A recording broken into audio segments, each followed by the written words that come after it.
अपराध, आतंक, Atiq, all out. नमस्कार, हमारी खास पेशकश देख रहे हैं आप। मैं हूं आपके साथ पूजा खंडूरी। एक था अतीक जिसका नाम अब मिट्टी में मिल चुका है। एक था अतीक जिसके आतंक का अंत हो चुका है। प्रयागराज के चकिया में एक कत्ल ने जिसे माफिया बना डाला, उसकी कहानी भी कत्ल पर ही खत्म हुई। पिछले 44 साल का काला साम्राज्य 40 सेकंड में मिट्टी मिट्टी हो गया। उमेश पाल हत्याकांड के बाद कैसे अतीक और उसका गैंग दफन होता चला गया, अतीक के अतीत की खौफनाक कहानी इस खास पेशकश में देखिए। मेन बात यह है कि गुड्डू मुस्लिम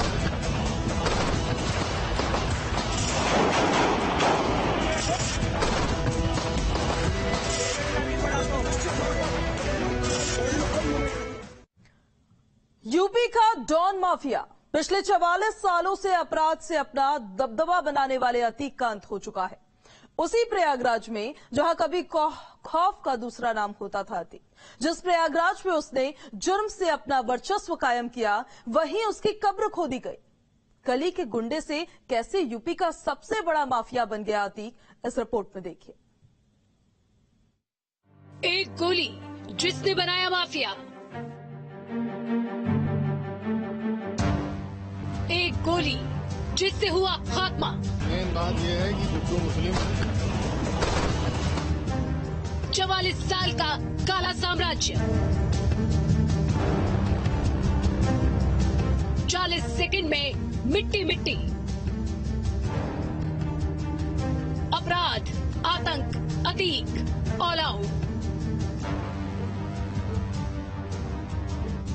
पिछले 44 सालों से अतीक अहमद ने प्रयागराज से लेकर यूपी में जिस तरह से अपना काला कारोबार बनाया था, चंद सेकंड में ही अतीक अहमद की हत्या के बाद उसका और पूरे गैंग का नाम मिट्टी में मिल गया।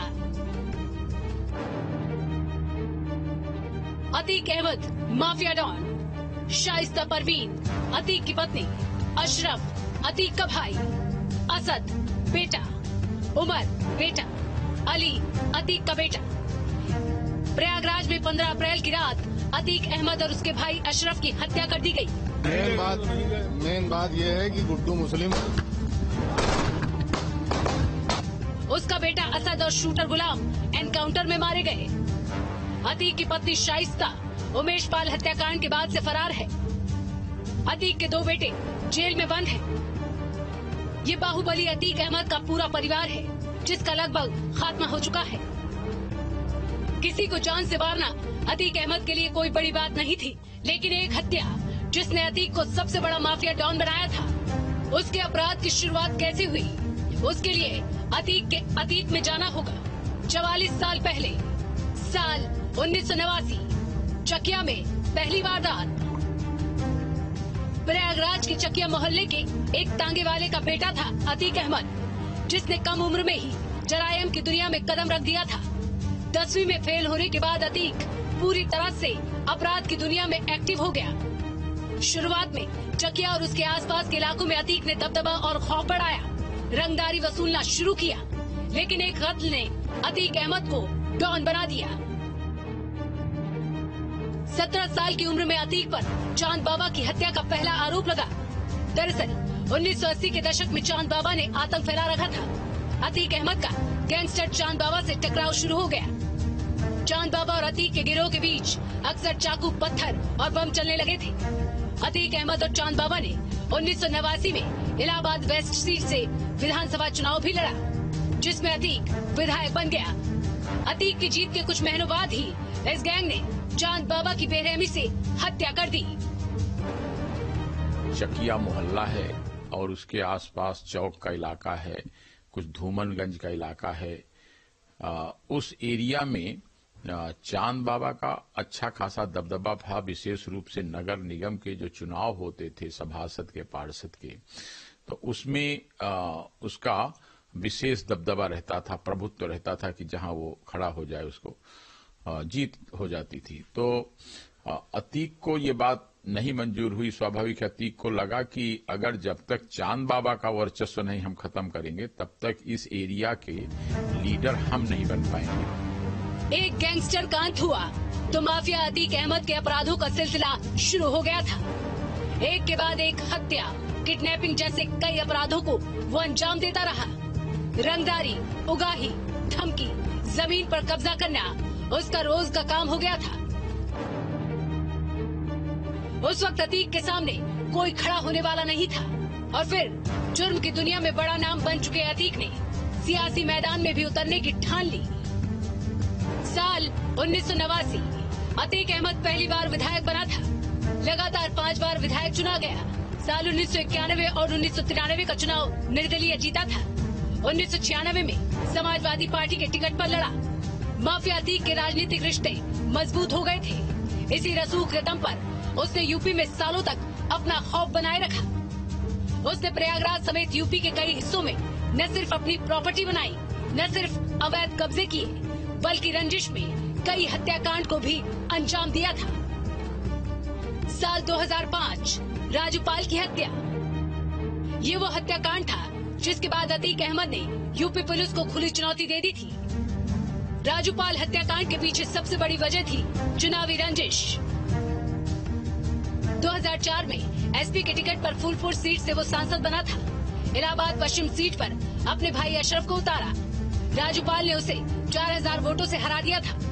उस वक्त राजूपाल 25 मामलों में आरोपी था। 25 जनवरी 2005 को अतीक गैंग के लोगों ने राजूपाल पर हमला किया।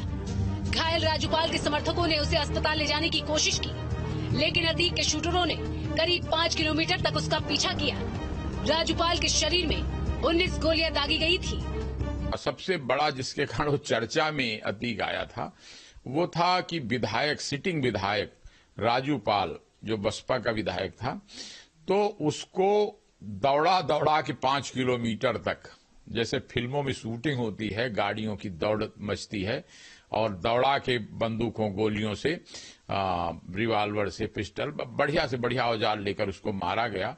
और जब घायल हो गया तो टेम्पू में जा रहा था कि किसी तरह जान बच जाए, भाग के टेम्पू से ले जा रहे थे, तो फिर दौड़ा करके टेम्पू से घसीटकर गोलियों से मारा गया। इसी राजूपाल हत्याकांड में गवाह था उमेश पाल, जिसका अतीक और उसके भाई अशरफ ने अपहरण किया था।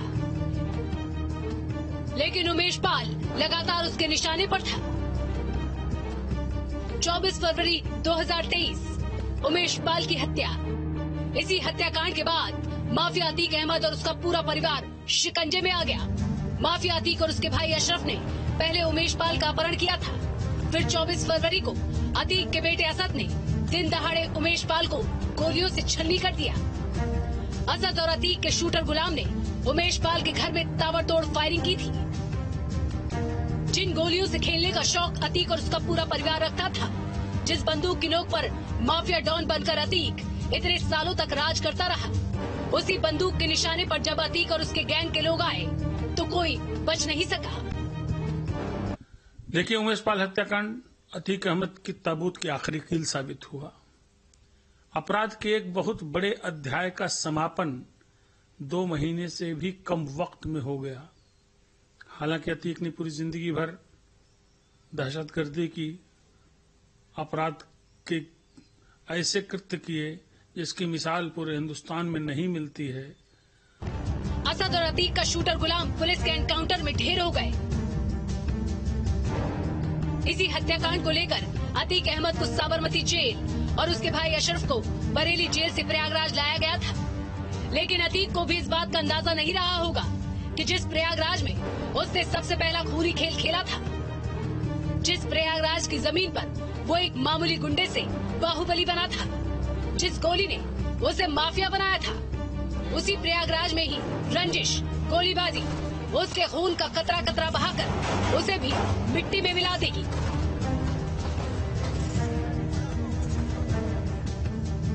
अब अतीक, उसके अपराध, उसका आतंक सिर्फ अतीत बन चुका है। Team news state.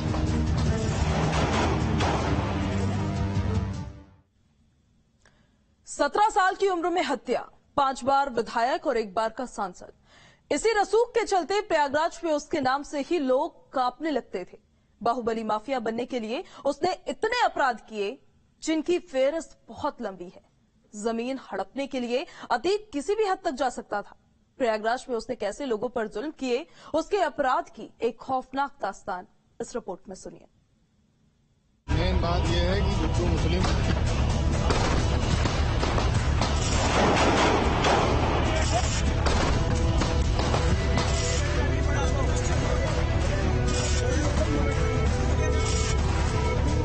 गोलियों की तड़तड़ाहट और एक आतंककांड। जिस प्रयागराज में कभी अतीक अहमद की तूती बोला करती थी, जिस प्रयागराज से उसने यूपी में आतंक फैलाना शुरू किया था, जिस प्रयागराज से अतीक ने अपने अवैध साम्राज्य को खड़ा किया और अपराध की दुनिया बनाई थी, लोगों में अपना खौफ पैदा किया था, उसी प्रयागराज में उसके गुनाहों का हिसाब हो गया। अतीक अहमद, अपराध की दुनिया का ये नाम अब अतीत बन चुका है। उमेश पाल हत्याकांड के जरिए जिस अतीक अहमद ने दोबारा अपना खौफ पैदा करने की कोशिश की थी, वही हत्याकांड अतीक और उसके परिवार के साथ पूरे गैंग के लिए कब्र बन गया।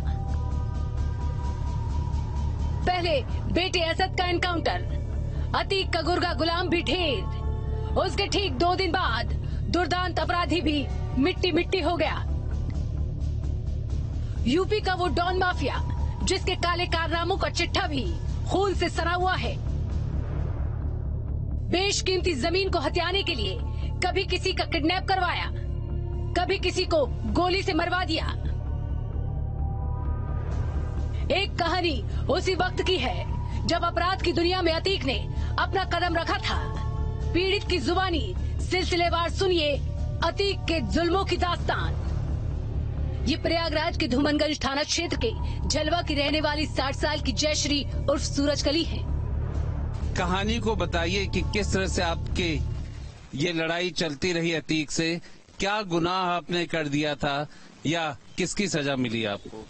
उसको ही सजा मिली कि इनके एक जो है तो रहा जो है तो मेरी जमीन थी चकनी रातुल पे, जो फटका है चकनी रातुल पे, तो इनके पास एक ट्रैक्टर आया था, लाल रंग का ट्रैक्टर आया था। तो जोताई का नहीं मिलत रहा है खेती कराने के लिए, तो हमारे पति गए अपना बुला लिया है खेत जोते, फिरोज बाबा थे तब, तो तब नहीं से इनके अपना आए, आंख गड़ गई उसी में। उसके बाद जो है तो उन्हें धीरे धीरे करके बेच बिकन डाले। वहाँ मेरे छोटे छोटे हाले आई गए रहे हैं, बच्चे रहे हैं, 1 बच्चे रहे हैं, तब सास रही हैं। फिर कुछ दिन बीता तो क्या काम हुआ कि एक सोसाइटी बनाई, जो है तो उन्हें श्रीवास्तव मानिक चंद। जब श्रीवास्तव मानिक चंद बनवाए तो आए यहाँ फर्जी बाड़ा हमारे पति से सोसाइटी महनी कराए उड़ा के कब्जा लेने। 1989 से 2015 के बीच सूरजकली के परिवार को कई बार प्रताड़ित किया गया। उनके बच्चों को घर में घुसकर कई बार मारा पीटा गया। 1989 में पति को गायब करवा दिया। सगे भाई प्रहलाद कुशवाहा की करंट लगने से मौत हुई, उसमें भी अतीक अहमद का हाथ था। 2016 में घर में घुसकर मां बेटे को गोली भी मारी थी। जयश्री बाहुबली अतीक अहमद और उसके गुर्गों से अपनी 12.5 बीघा पुश्तैनी जमीन बचाने के लिए न्याय मांग रही थी। जयश्री उर्फ सूरजकली ने बाहुबली माफिया अतीक के खिलाफ आवाज उठाने की हिम्मत दिखाई थी। मुकदमा भी दर्ज कराया था, लेकिन फिर अतीक ने वो खेल रचा जिसके लिए वो कुख्यात था। जब मुकदमा दायर हो गया तो कुछ बीता, मेरा पति जब लिखू कर दिए तो गायब कर दिए। जब गायब कर दिए तो मेरे पति नहीं, तो मैं सोचे कहीं होंगे या आएंगे, कहीं हो गए आएंगे। तो कुछ दिन बीता तो ये क्या काम किए, 2 साल 1 साल बीता तो क्या काम कर रहे हैं कि एक अच्छे रफात थे, अभी विधायक हो गए। जब विधायक हो गए तो वो अच्छे रफात को भेजने लगे, कहें कि नहीं जाओ बुला लियो। वहाँ हमारे पति के नाम लेके कहें बच्चे दुल्हन के बुला लियो। जाएगी, तो वो अपन चले जाए कहीं के। तो एक रोज भाई सोचे कि विधायक हैं, जाओ वहाँ, शायद हो सकता है मेरे बनने के लिए कुछ काम हो जाए, बन जाए। दरअसल 12.5 बीघा पुश्तैनी जमीन पर अमरूद, आम के बाग थे, कुछ नीम के भी पेड़ थे, बाकी जमीन पर खेती होती थी। घर और जमीन पेट्रोल पंप के ठीक सामने थी, जिसकी वजह से उसकी कीमत बढ़ रही थी। बाद में पता चला कि सारी जमीन का फर्जी तरीके से बेनामा हो गया। पता चला कि पूरा खेल अतीक अहमद का था। अपराध का सरगना अतीक तब विधायक बन चुका था। गुंडई और राजनीतिक रसूख के चलते उसके अत्याचार और बढ़ गए थे। उसका खौफ ऐसा था कि करीब 30 साल तक सूरजकली अपने परिवार के साथ घर में ही कैद रहने को मजबूर हो गई। पीड़ित की कहानी यहीं खत्म नहीं होती। एक जमीन के लिए अतीक ने किस तरह से उन्हें धमकाया और डराया था, ये भी सुनिए। तो कहीं ना हमारे जो आदमी बुलाते हैं, आपको समझ में नहीं आता, तो मैं कहा क्यों भैया काहे बिगड़त हो, हाथ जोड़े लगे। कहना ऐसा है कि तुम्हारे पति नहीं आए, वैसे तुम्हारे बच्चे तुम नहीं नजर आओगी। जैसे मुर्गी हलाल कर दिया जाता है, उसी तरीके हलाल कर दिया जाएगा। नहीं चुपचाप जो है तो तुम्हारे पति गोल हो गए और तुम जमीन छोड़ दो, और मुकदमा बंद कर दो। फिर जो है तो नहीं मारपीट, गाड़ी गुत्ता करने के लिए कहने लगी। सादा कागज लगा करके अंगूठा करवा कर। अपराध करना अतीक का पेशा था। जमीन हड़प कर वो सबसे बड़ा भूमाफिया बना था, जिसके नाम से कभी पुलिस भी थर्राती थी। उस अतीक के जुर्म की ये दास्तां चीख कर बताती है कि कैसे उसने गरीबों को डरा धमका कर अपना अवैध साम्राज्य खड़ा किया था।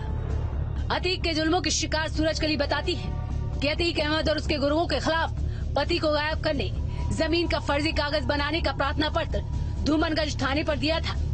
इसी बीच 2002 में एक फर्जी मुख्तार नाम सामने आया, जिसमें अतीक अहमद को मुख्तार आम बनाया गया था। वो लगातार कचहरी, तहसील, थाना धूमनगंज में प्रार्थना पत्र देती रही, लेकिन कहीं सुनवाई नहीं हुई। यूपी का बाहुबली माफिया, जिसने अपने वर्चस्व के लिए जाने कितनों को मौत के घाट उतरा दिया था, अरबों की अवैध संपत्ति बनाई।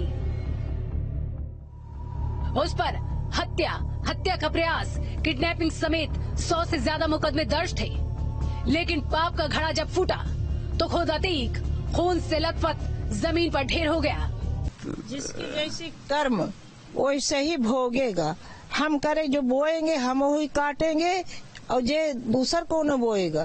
गेहूँ बो तो गेहूँ ही काटब, बेर्रा बो तो बेर्रा ही काटब। आज अतीक के साथ वही हुआ जो उसने लोगों के साथ किया था। उसके गुनाहों का हिसाब भी बिल्कुल वैसे ही हुआ। अपने परिवार के साथ अपराध का साम्राज्य खड़ा करने वाला अतीक खुद गोलियों से छलनी हो गया, और उसी के साथ खत्म हो गया वो डर और खौफ जो आज तक कई लोगों के जहन में था। प्रयागराज से आलोक पांडे के साथ टीम न्यूज स्टेट।